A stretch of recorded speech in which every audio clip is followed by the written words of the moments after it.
Hi mga bayaning puyat. So today, ubani ko sa akong duty karong adlaw.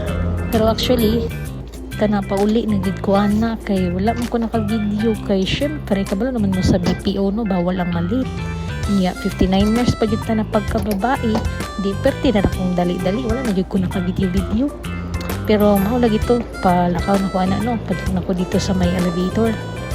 So muna guys, tapos natutot na ko dira guys kinaman ni nana good guys para makaagi mi sa mga pultahan. So authorized personnel na jud ang maka-access. So mo to pindot na nako ang elevator para mababa na ko.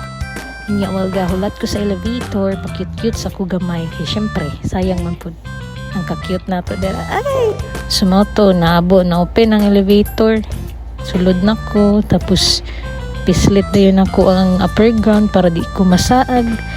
Nya nagpusing-pusing pag ko dira gamay abi na ko na picture wala man di ay.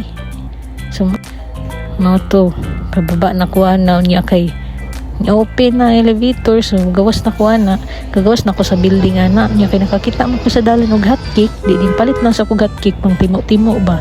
So mao to dira nag video po ko dira nya samtang gahulat ko sa kong order sa karinderya nakahuna-huna man kog kaundaan sa karinderya good kay kapoy na magluto-luto pa sa boarding house since naraman sa kilid ang karinderya. So natimo-timo sa ako mura jud sa gipaluto pero kanton ra di ito.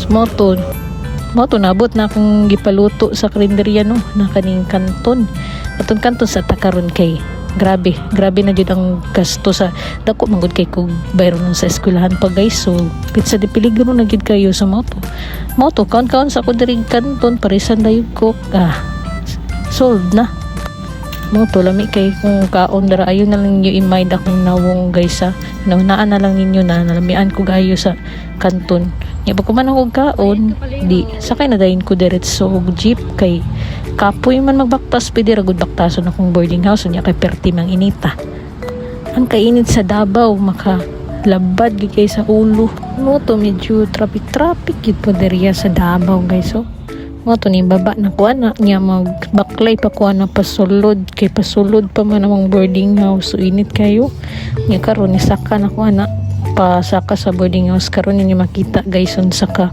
gamay ang dalan sa mo gianan padung sa boarding house mo ni siya kung ginagian everyday guys. So mo to padulong ko dara nya dara pa jud sa kilid ako mao na akong room. So open na ako ng plangkaan na nya sulod na ko kay igang kainit kay sa gawas nya andres na ko na magilis na ko na nya kay perti manginitan na